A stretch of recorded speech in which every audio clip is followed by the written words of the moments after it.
Hi, my name is Julie Cottrell, and I'm a registered dietitian and a certified diabetes educator.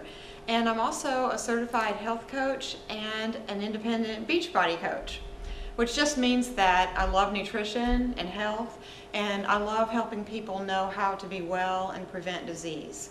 And I think it's an absolute crime in our society today how many people, young and old, are sick of diseases like diabetes and heart disease and arthritis, high blood pressure, obesity, things that are preventable for the most part. And so I really want to do everything I can to educate people and help them understand how to be well and to be off of medications, because we really don't need to be so dependent on medications. I know that that's where we are in our society, is that we really believe that we need all these medications to keep us well, but I really don't believe that to be true at all. I believe we can be well without being on so many medications. So that's one of the things I really want to help you to do. The talk we're going to do today is on heart healthy eating. This is part of a class that I teach for cardiac rehab here in Tullahoma, Tennessee. And but it's core nutrition. It's what we need to be well.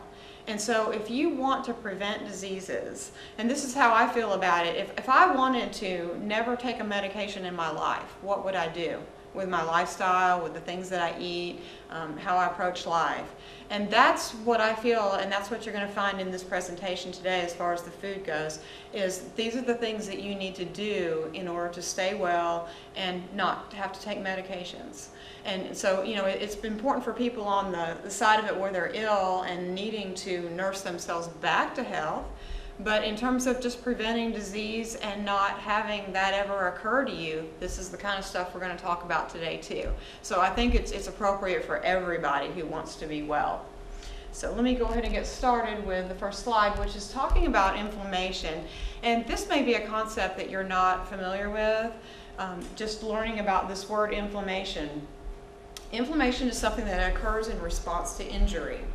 And it can be acute or chronic. Acute means short term, chronic is going to be long term.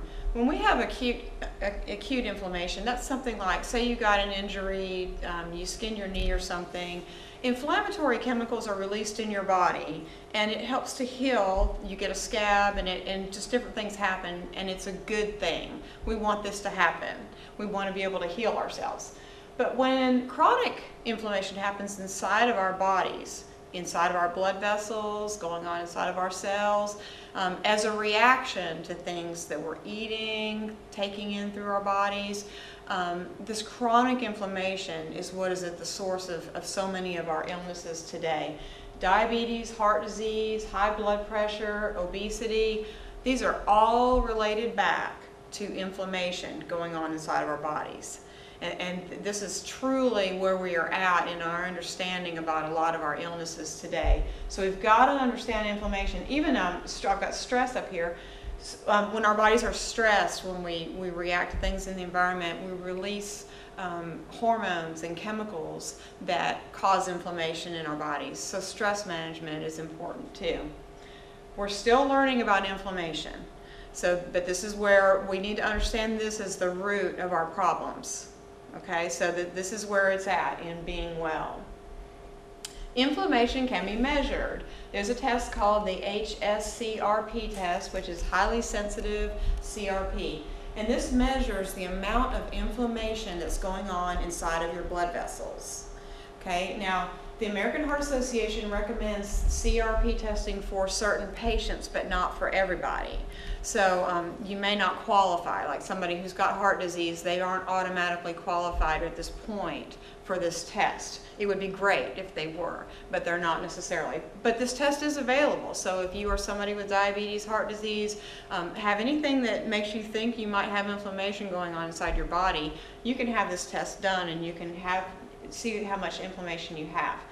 This is actually a better predictor of heart disease than LDL cholesterol.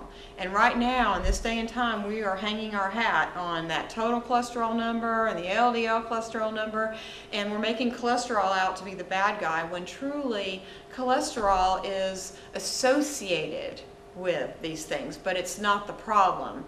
Cholesterol in our blood gets elevated in response to inflammation. It gets elevated in response to it. It has antioxidant properties, anti-inflammatory properties. It's in our bodies for a reason. We have cholesterol, we make it. Our liver makes cholesterol. So cholesterol is more our friend than anything. And it is being elevated in response to injury. And so when we see that we have a high cholesterol, what we really need to know is that we actually have inflammation going on inside our bodies. So what do we need to do to fix that? Okay, we don't need to like hammer down the cholesterol. We need to figure out what to do about the inflammation. So what are we going to do to reduce CRP levels and or inflammation, whether you know what your CRP level is or not? And like I said in the introduction, I believe in being healthy and doing things to just prevent problems. So I'm making an assumption that I have inflammation, and I'm going to do these things because I want to prevent disease in my body. And that's the same thing that I would like for others to do. You're going to follow an anti-inflammatory diet, and that's the basis of today's talk is what an anti-inflammatory diet is. There are certain supplements that we have found to be beneficial in lowering or decreasing our amounts of inflammation, and those include fish oil, herbs, and different phytonutrients, and I will tell you about those today too. Quit smoking. If you smoke, smoking causes inflammation. So we want to get rid of that smoking habit. Regular exercise. And this is not crazy amounts of exercise, because lots of exercise actually is a stress to our body and creates inflammation. So we don't want to over-exercise. We want to do exercise in moderation, and that would be the best approach for us. Stress management, as I said before, when your body is stressed, when you're anxious or you have different crises going on in your life, you have cortisol and different hormones that are released, and these cause inflammation in your body as well. So we need to be doing everything in our power to reduce stress, whether you take a hot bath, you light candles in your house, whatever you do to cool out, do yoga, do some stress management. That's going to be very important. So today's talk will elaborate on many of these topics so you can learn how to decrease inflammation in your body. So we're going to talk about real food. Diets have shifted over the past 50 to 60 years. It's been a huge change from what we did many, many, many years ago. Our diets have drastically shifted to more convenience foods, which includes fast food, processed foods, microwave meals, just things that are readily available. We have less home-cooked meals and just using the correct ingredients with those meals. What's so wrong with processed foods? Oh, the list is long. We have artificial colors, artificial flavors, preservatives, other toxic chemicals, lots of extra sugars. You just can't believe when you read a food label the number of different sugars that are in there under different names. GMO ingredients, in case you don't know what GMOs are, that's genetically modified organisms. So these are foods that have been genetically altered, and we're understanding that these are a problem. They are not good for our bodies. So genetically modified ingredients are found in tons of our processed foods. Pro-inflammatory fats, the main one being soybean oil. It's in your processed foods like crazy. When you start reading the label and you see the word soybean oil, there is a pro-inflammatory fat. Growth hormones, antibiotics, and just lack of nutrients, because the more processed our foods are, the more killed they are, the less good live nutrients that are in the foods. So that's just, we're taking in food and calories, but we're not taking in the enzymes and the proper energy from those foods. So the more processed a food is, the more of a problem it is to your body, and that's what we need to be working on. We got to get back on the right track. We got to learn how to use our kitchens again. I have a kitchen in my house, hopefully you have a kitchen in your house, and we need to be using it. It is totally fine to use your kitchen, go away and leave pots and pans in the kitchen. Most of us are not going to be on HGTV, that day. If you are, be sure, maybe that day not, but use your kitchen. Shop for better ingredients. You got to know what those are, and then you got to get yourself to the grocery store and start loading up. And when your kitchen is full of the right ingredients, you're not going to want to let that food spoil in the refrigerator and not use it. You're going to be saying, okay, now I have a plan. This is what I'm going to do. Incorporate health-promoting foods and ingredients into our daily diets. Once you identify what those health-promoting foods are, then you start trying to get those into your diet, and that's going to help you a lot more too. We want to build new healthy habits by crowding out the less healthy habits. And that's where the work comes in. You got to identify what those things are you don't want to do so much of, and then you start crowding them out. I'll give you an example of crowding out when I learned that diet sodas weren't so healthy for me. And I will admit to you, several years ago, I used to drink 4 Diet Sun Drops a day, one after the other. Loved them. Didn't think I could get off of them. But what I did was I got me a giant thing of water, and I did not tell myself you can't have any more diet sodas. I had my diet soda that morning, and then I made myself drink that giant thing of water before I had license to have another one.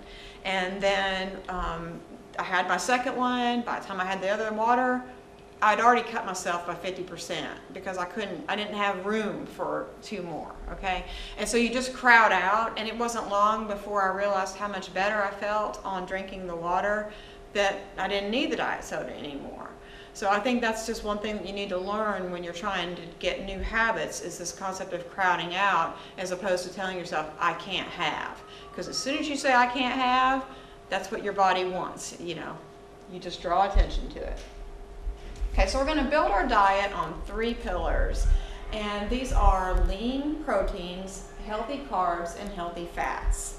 Okay, so we're not trying to follow a no-fat diet. We're not trying to follow a no-carb diet. We are trying to figure out how to balance it all out and eat a variety of foods that includes all of them. And within that framework, we're also going to manage our calories, because calories do matter. You do have to be careful about how many you eat in order to manage your weight. But the calories are magically going to balance out when you're eating the right food. It works out a lot easier than when you're eating trashy food. This is not so good for you. Okay, so on those 3 pillars, we're going to start with the proteins, and the next sets of slides, I'm going to be going through some different foods for you and helping you to see which foods you're going to be wanting to choose and which ones you're going to want to steer clear of. So on the proteins, we're looking at chicken, pork, fish, and meat. And when possible, we're going to want to choose antibiotic-free, hormone-free, free range. And I don't know if these words are all going to be new to you. I'll try to define a little bit for you. Antibiotic-free. So many of our animals are given antibiotics because they're living in situations that are unhealthy for them. They're sick.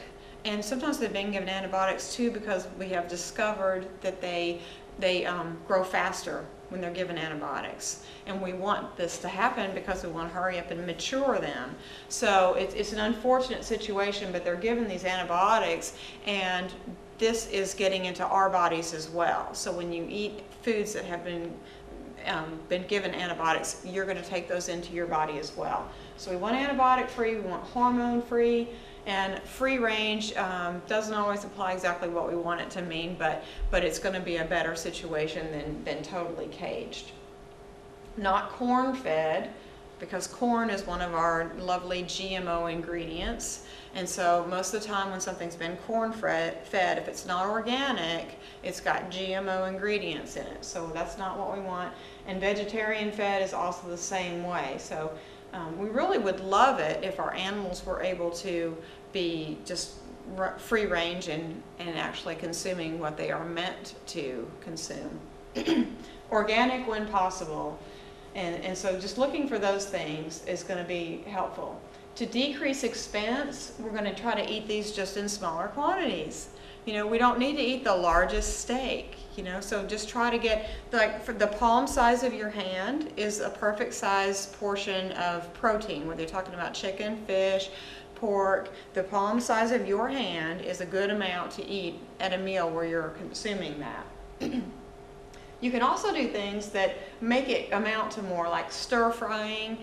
You can add other ingredients to it, and it stretches the food out a little bit. Kebabs, using these foods in soups cutting your chicken breasts in half, I mean, I just cut them, slice them right down the middle, and you know, so suddenly 2 breasts makes 4, and our whole family is happy that way. In fact, we ate that way last night, and I have 2 boys, and we actually had 1 chicken breast left over.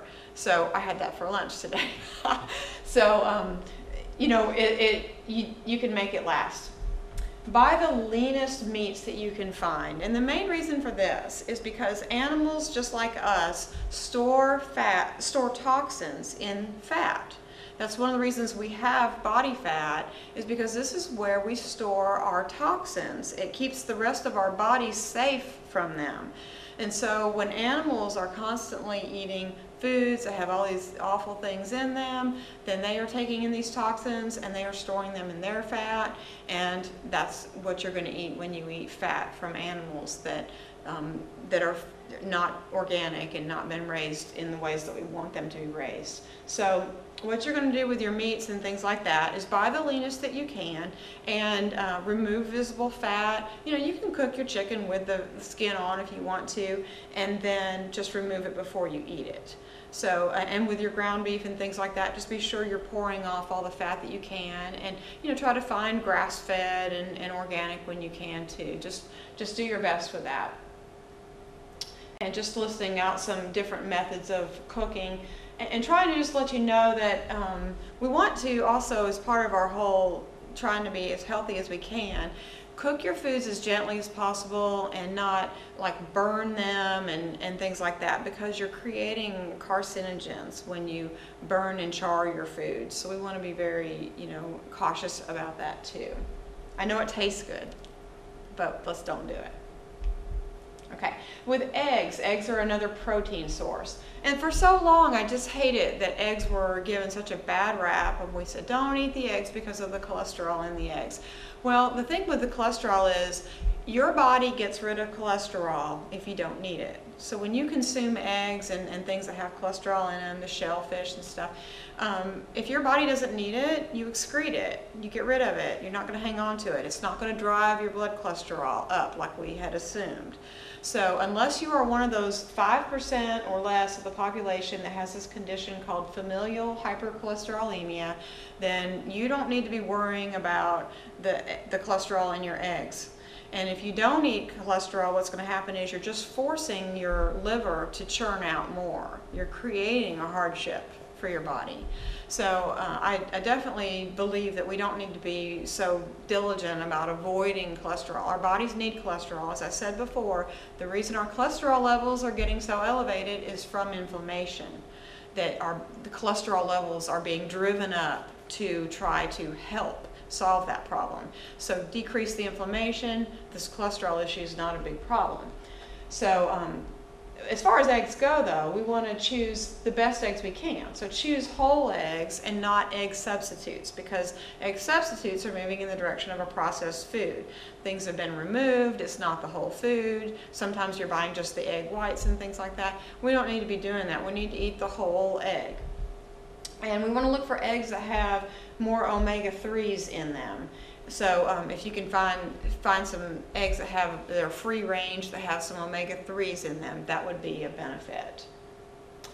And I think it's fine to have eggs for breakfast several times a week. Maybe you don't want to do it every day, but I think it actually is a very good thing to have for breakfast, because it's protein, it's good fats, and it keeps you satisfied. So you're not at 10 o'clock in the morning going to the snack machine looking for something to hold you over. It would be nice if you ate breakfast and you didn't need anything until lunch. So I totally stand behind eating, you know, a couple eggs every day if you want to, but even several days a week would be just fine. Okay, let's look at dairy. This is a little more controversial. Dairy can be good for us, and we know about the calcium in our dairy foods, and it certainly has been drilled into our heads that 3 cups a day, 3 servings a day of dairy for your calcium. It really isn't true that we have to have 3 servings a day of dairy in order to meet our calcium needs. So if you're not doing the dairy, don't worry about it. You don't have to be eating dairy. Dairy's a sort of mixed bag because our dairy foods do come with fat in them. They are coming from animals, and so if you're not buying organic, you're running the risk of having hormones and antibiotics in your cheese, milk, and yogurt. So you would be wanting to look for dairy products that are going to be organic instead and free of these antibiotics and hormones. I really like the milk alternatives. So if you haven't tried anything like a coconut milk or an almond milk, I would ask you to do that because it goes good if not that you should be eating a lot of cereal, but you can use it in your cereal. You can use it as an ingredient in foods. I definitely do that myself. So we've pretty much moved away from using real milk in my house. We're happy with the coconut milk, coconut almond milk blend, and just the almond milk. And with those, what you want to do is buy ones with the least amount of sugar because they start adding in, sugar to them. And so that's what you want to be just a little bit cautious of. Also, be a good label reader on all your foods if they're processed at all. Look at the list of ingredients and see what's there because one ingredient that we have found in the milk alternatives is called carrageenan, and it is a carcinogen. So you want to choose ones that don't have that in it. And I use the Silk brand of almond milk and coconut milk, and they don't have it in it. So they are good choices. Okay, so still on the proteins, I have for you a slide showing fish. And this is a source of not only proteins, but omega-3s. And I had said at the beginning that omega-3s are one of those fats that are beneficial in terms of being anti-inflammatory. So we want to get some of these in our diet. And what you're going to see here is that lake trout is listed as one of the higher ones in terms of the EPA and DHA. EPA and DHA are two omega-3 fatty acids, and so what they do is they add up the numbers on these, and you can try to decide, like how many omega-3s are in your food based on how many EPA and DHA are in there. And so lake trout is one of those that's really high. Mackerel is high. It's going to tend to be your fattier fish that are going to contain your omega-3s. Salmon is one that's also very high. Interestingly, this chart says farmed Atlantic salmon is higher than the wild, and usually we're looking for wild. So I don't know, but that's the way it turns out on this one. Bluefin tuna is high. So, but as a whole, we know that fish is potentially a source of omega-3s, but it also is a great source of protein. It's going to be lean, it's going to be good for you, and so I would encourage you to eat fish as often as you can.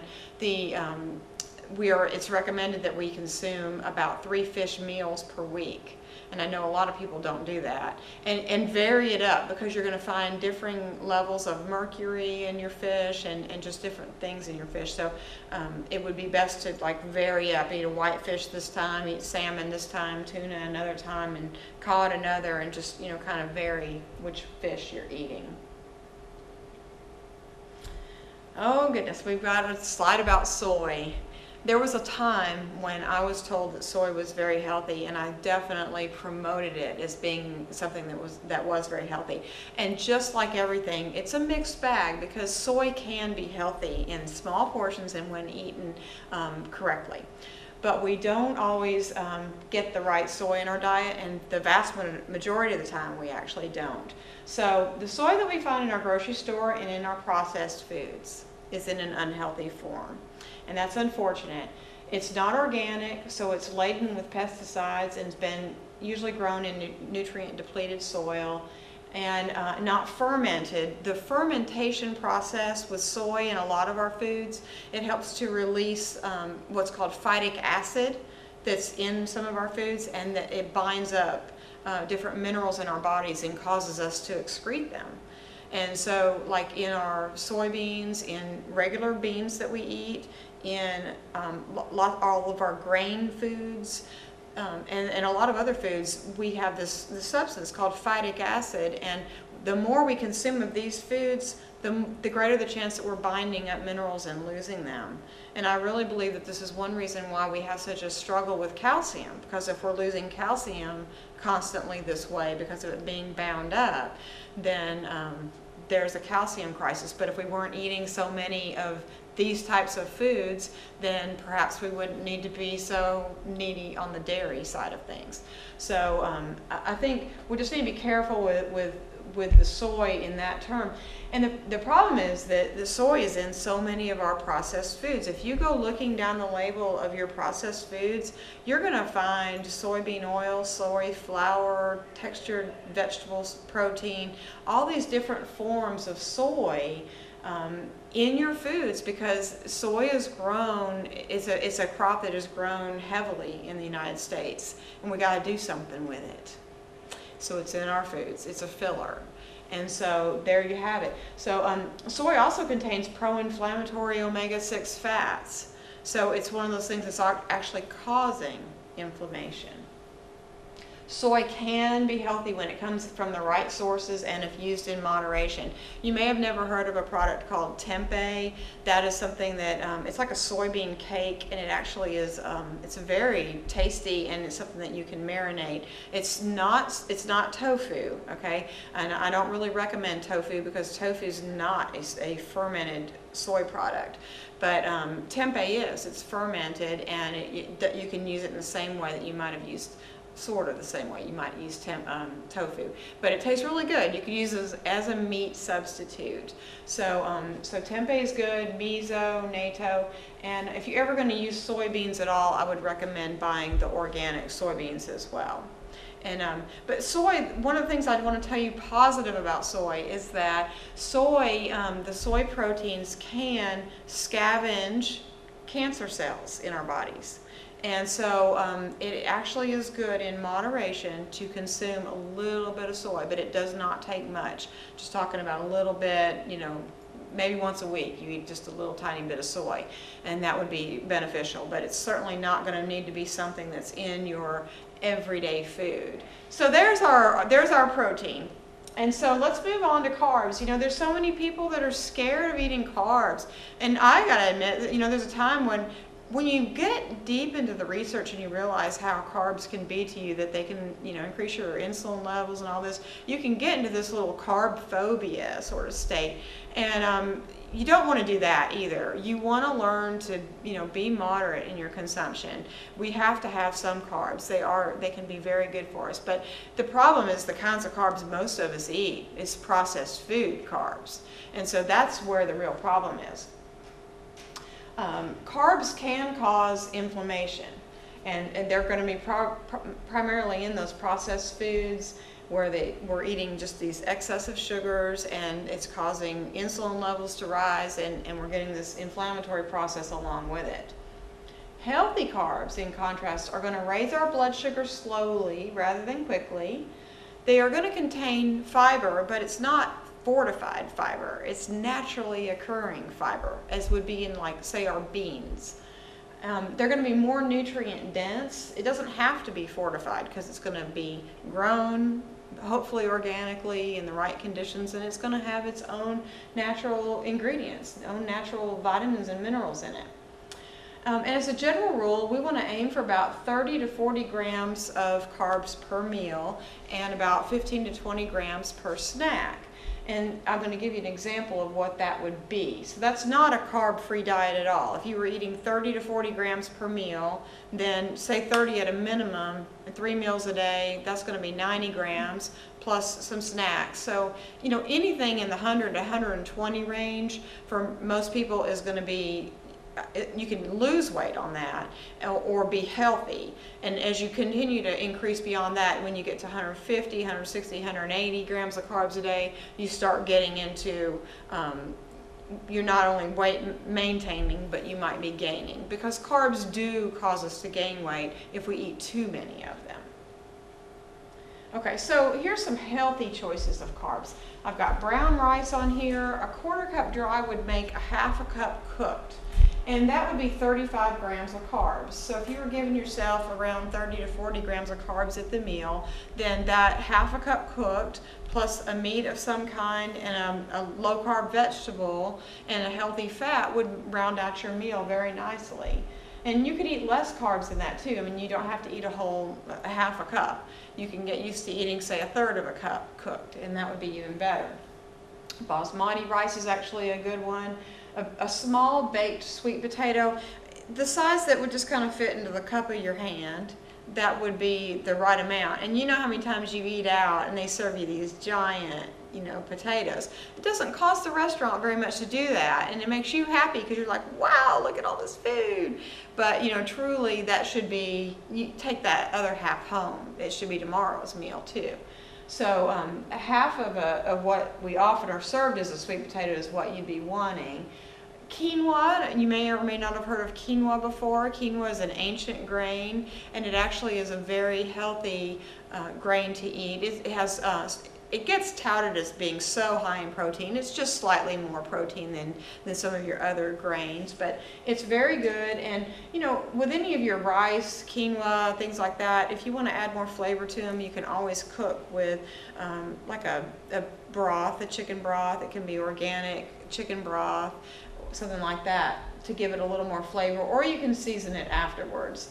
Pinto beans are going to be a great choice. You're going to get a lot of fiber. I've got a column for fiber there, and you're going to see 5 grams of fiber and a half a cup cooked of most of your beans, whether it's black beans, pintos, limas, all that sort of thing.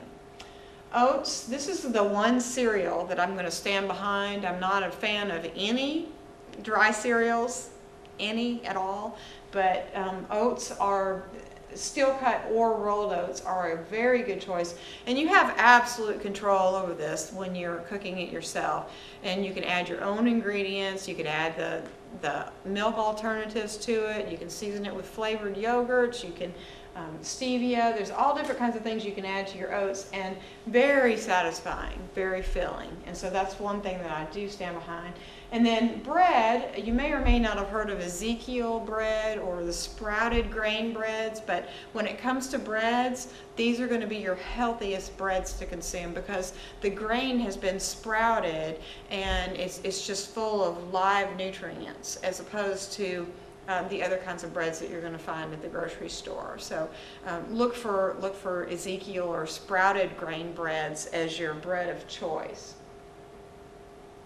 Okay, so then when it comes to fruits and veggies, sometimes again people get scared of fruits in terms of carbs, and rightly so, because if you eat too many fruits, you should treat fruit like it's your dessert almost.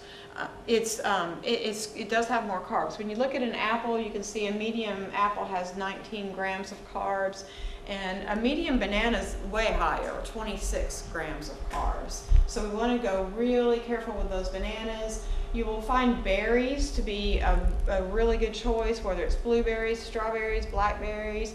You get a lot more in terms of how much you get to eat of them. 1 cup raw of the blueberries has 20 grams of carbs. Grapefruit is a fantastic choice.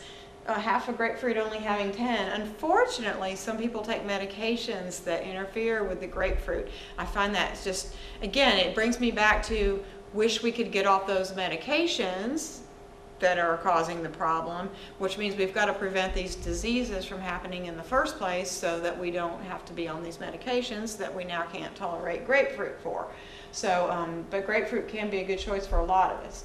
So I've got those fruits listed first, and then I have some vegetables listed for you in contrast, and this is where you're going to see that you can really eat a lot more food with the vegetables. Broccoli in 1 cup chopped raw has only 4.6 grams of carbs, so it's really low. And same, carrots are still pretty low. I mean, I know carrots, they've got some sugar in them. Well, yes, they do. But 1 medium carrot only has 7 grams of carbs.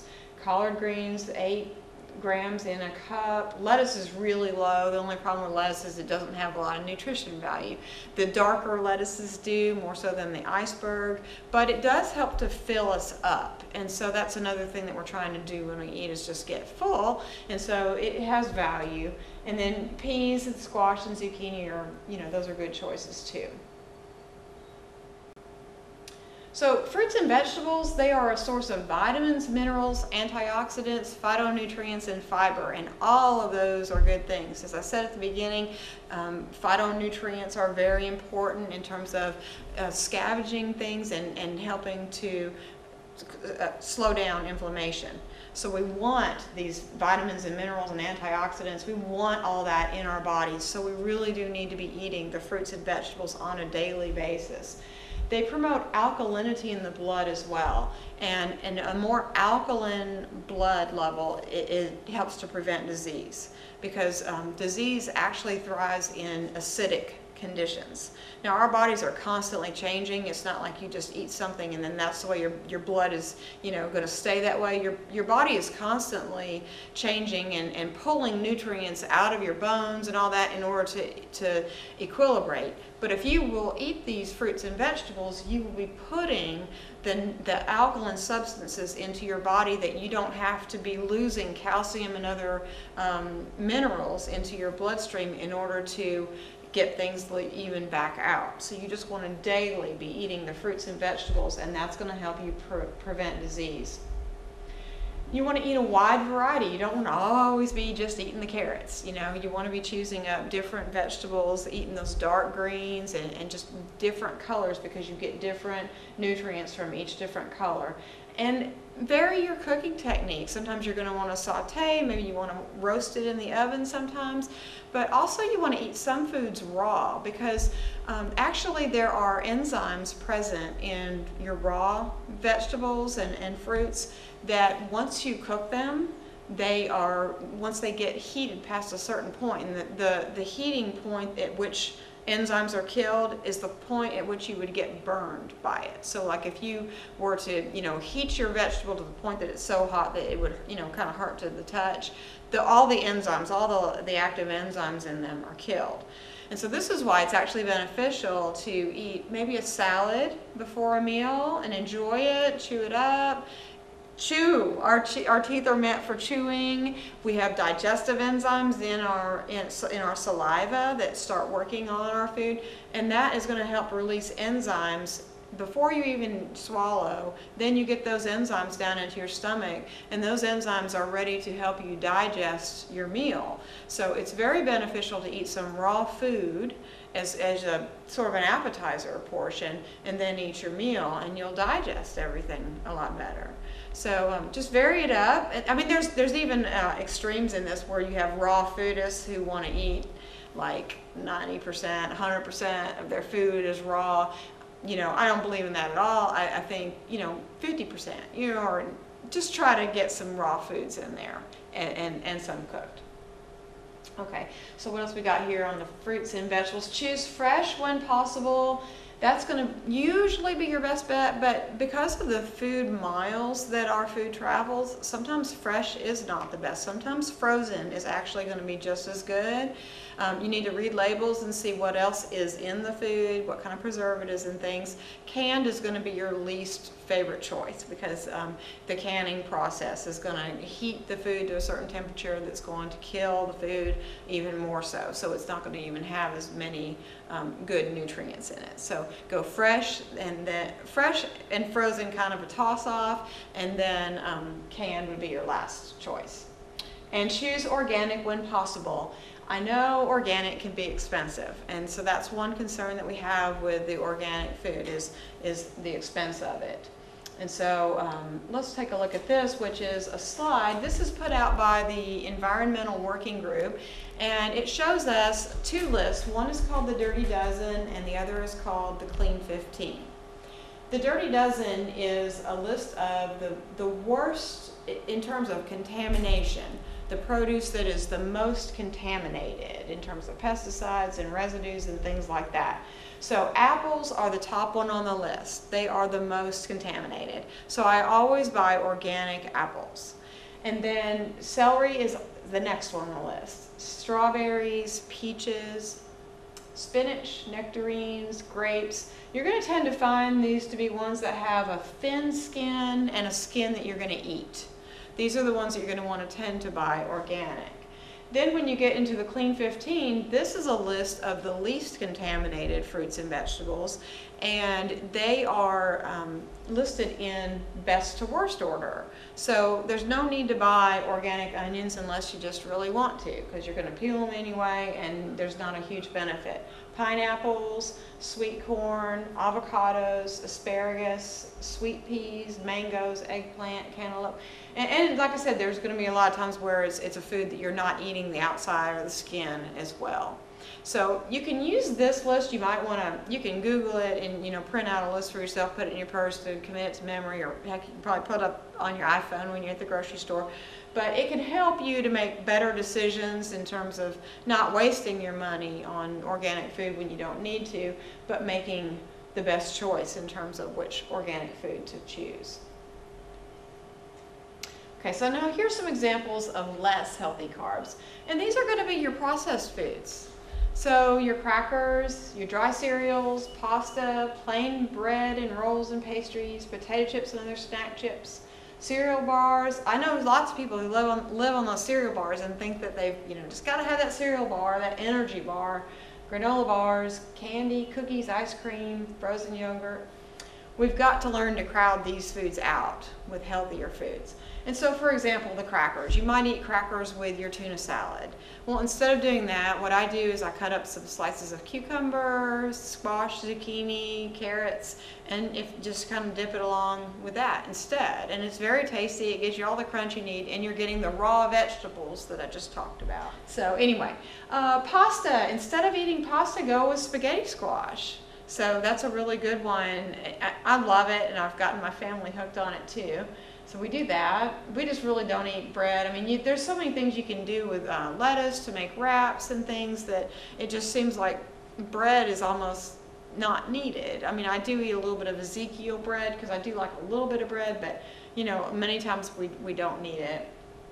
Potato chips and other snack chips. There's lots of recipes on the internet you can get for kale chips and using vegetables to make little chips and things, so you don't have to be reliant on the potato chips. And the cereal bars, I do have a couple examples for cereal bars if you really must. And I've got kids and I pack their lunches and I know they want their little cereal bar. There are some reputable ones that are using at least organic ingredients. I have found that the Kind bars, K-I-N-D, that's one that I can recommend. There's Cascadian Farms bars, and those are good, and Lara bars can be a decent one too. So there are some that in moderation I could see, you know, working it in, and I'm going to tend to say it's going to be more for kids or people who are very athletic and really moving around and really need that extra energy, because most of us don't. Okay, and so just crowding these foods out as much as we can is what we want to do, because as I said, it's these processed carbs that are the source of so many of our ailments. And then the sugar substitutes. My, didn't we think these were going to be a lifesaver? We're going to save calories, we're going to lose weight, you know, the diet sodas and the diet everything.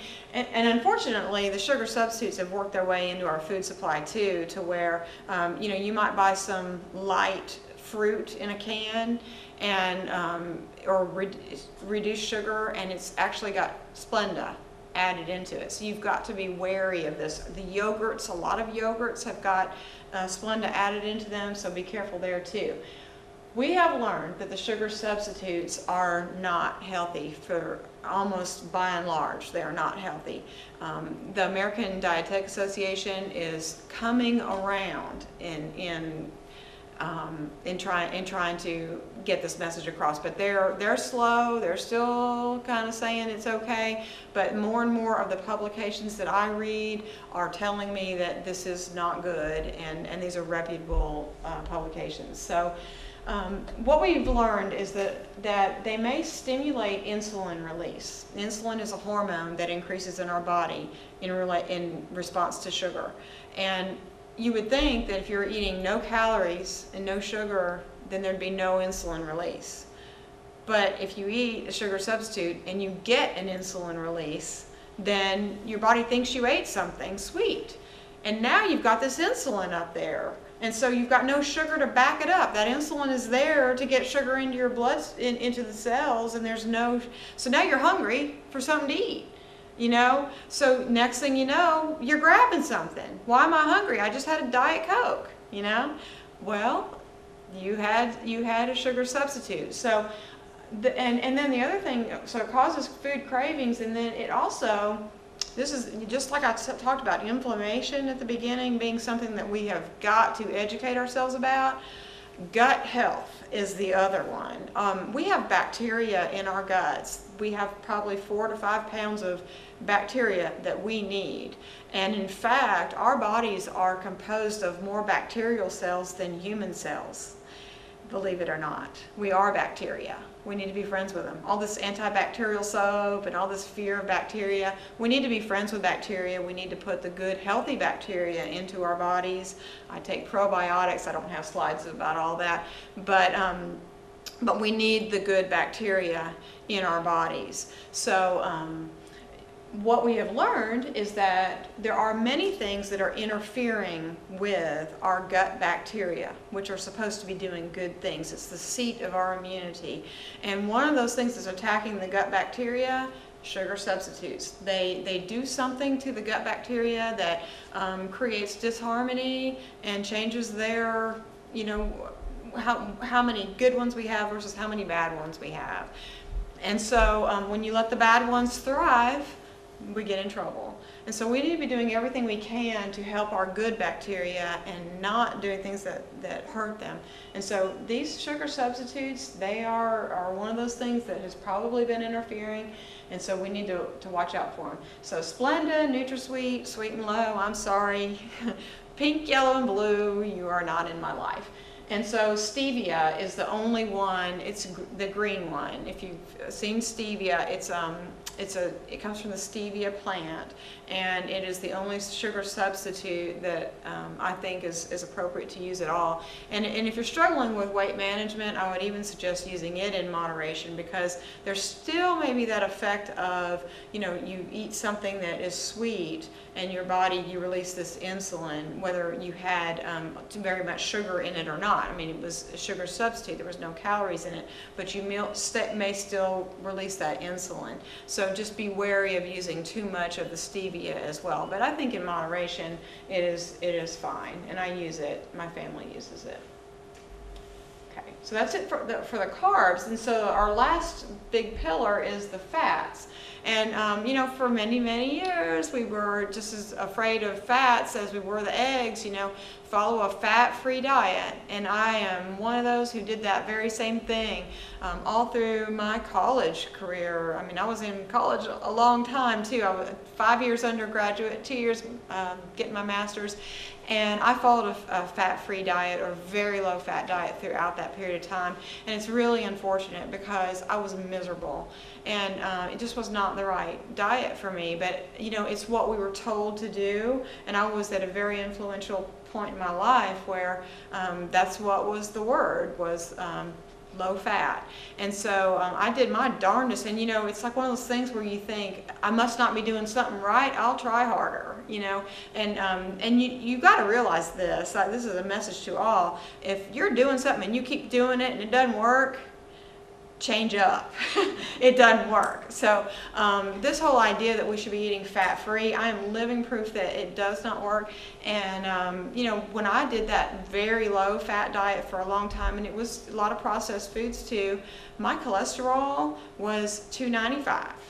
My total cholesterol was way up there, and because my body was inflamed, I was exercising all the time and eating a high-carb diet, which, as I said, carbs are sugar, they cause inflammation. So why was my cholesterol high? Because I was exercising and I was eating a high carb diet.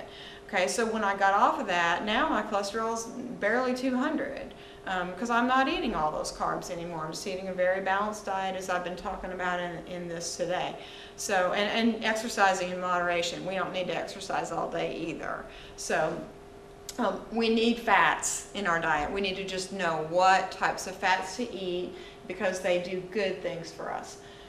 The benefits of dietary fat include satiety. We want to feel good. We want to eat food that makes us happy and feel good when we're done. We don't want to be deprived. I mean, nobody wants to just sit around eating cardboard. They assist with vitamin and mineral absorption. When we eat foods, we eat, vegetables and things with our foods, we want to absorb all of those nutrients. We don't want to lose them. And so some foods, some minerals and vitamins are fat soluble, and so we want to have some fats present in the meal to help us to absorb those. Fats can enhance the immune system. Don't we want to do things to enhance our immune system? We want to they also can enhance the integrity of cell walls, which is very important. And short and medium chain fats even have antimicrobial properties, and they're going to work against the microbes we don't want. And then omega-3 fats are anti-inflammatory. So there's lots of reasons why we would want to consume fats in our diet. But there are fats we want to avoid, so let's start with those. Saturated animal fats. We talked about animal products before, about the fact that there's antibiotics in them and there's hormones and different things, the conditions they may be raised in, they may not be eating appropriate diets, and so when we consume those animal fats, those are the ones that are going to be harmful to us. So those are the ones we want to be careful of. So when we're eating animal products and there's fat marbled into the meat, the skin of the poultry, we want to remove those somehow in the cooking process or before we eat them, unless we're eating animals that we know are organic and have been raised in appropriate ways. And in those instances, the fat in them can be okay to eat. It truly can be fine. So, and then dairy products. Dairy products may be a source of inflammation. I didn't say this before when we were talking dairy, but we've been talking inflammation. And some people don't tolerate dairy. You don't always know if you're that person or not, but some people have adverse reactions to dairy.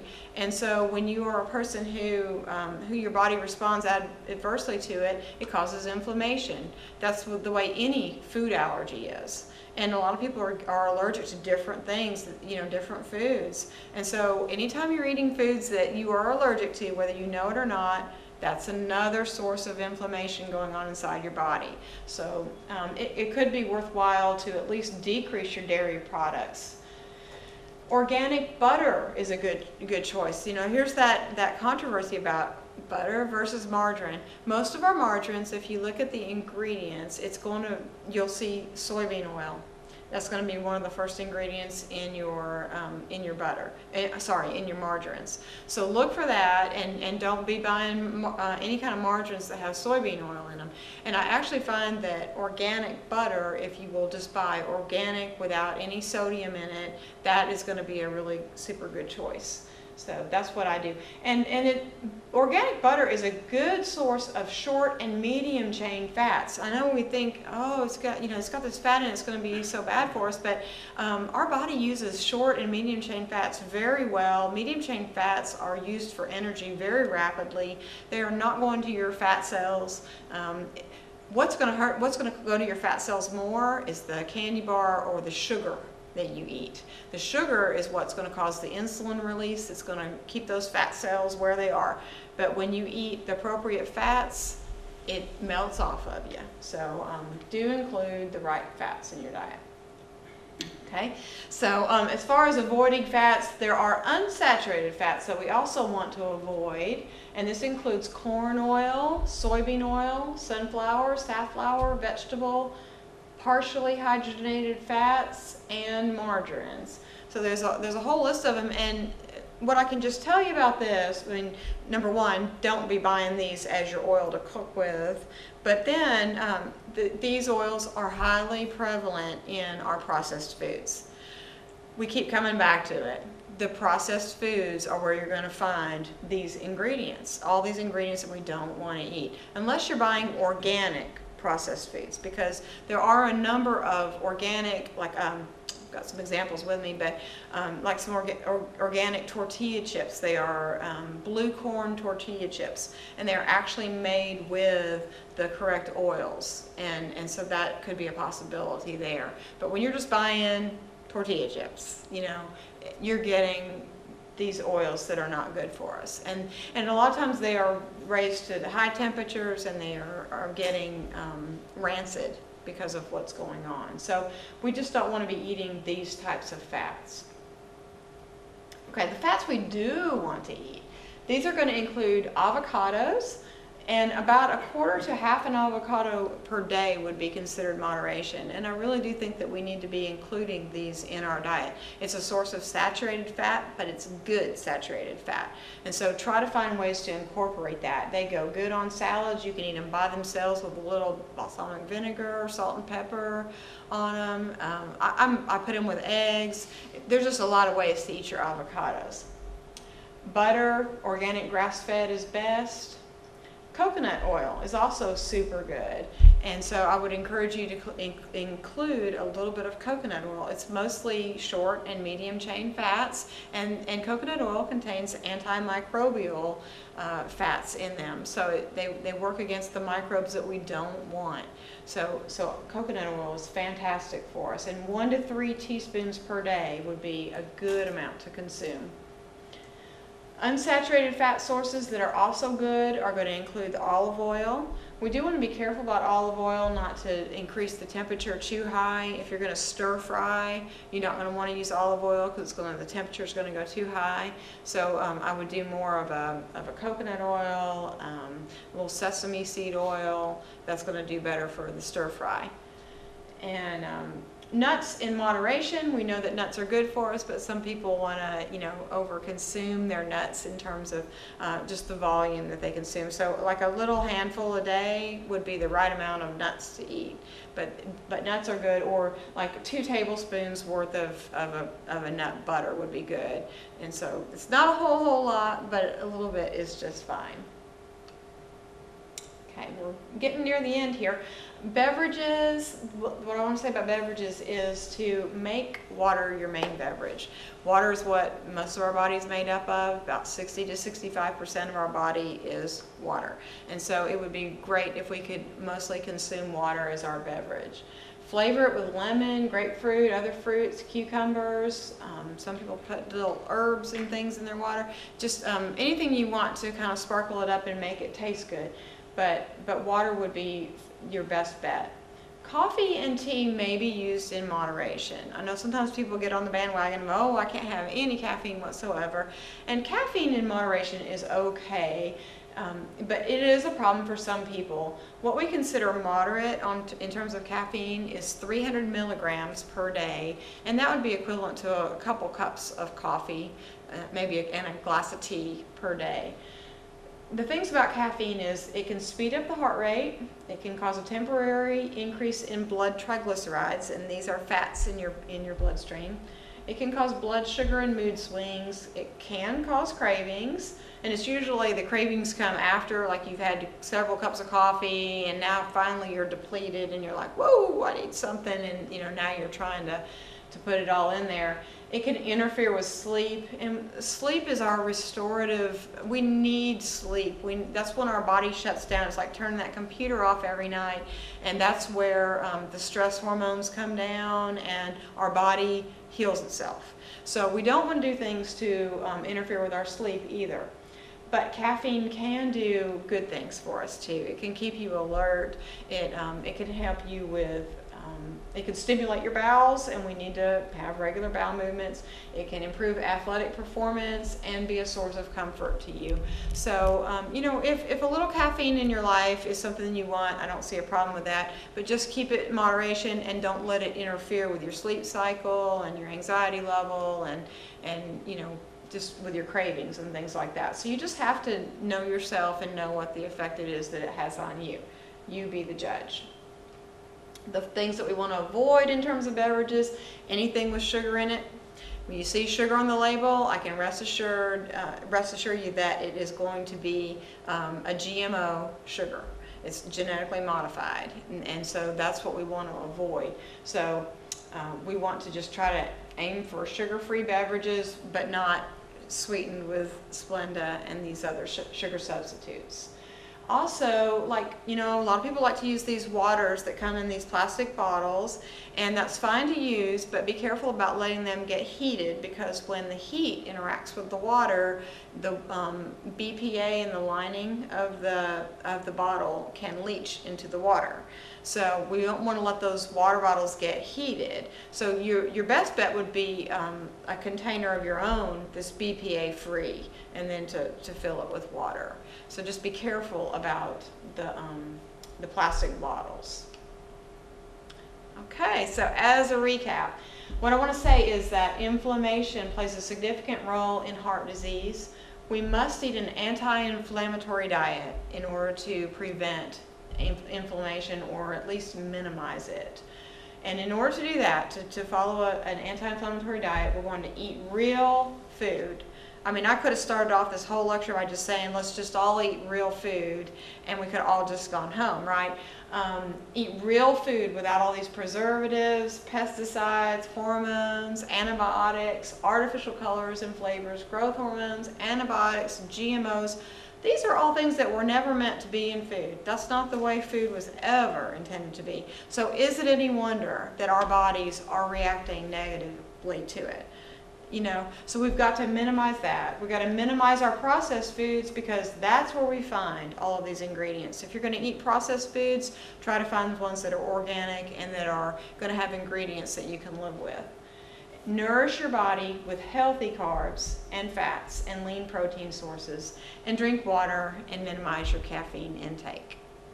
So I hope you've enjoyed this talk, and I hope that it will help you to be a healthier person. And I hope that you will visit me on my nutrition website, which is www.rd4u.net. Thank you.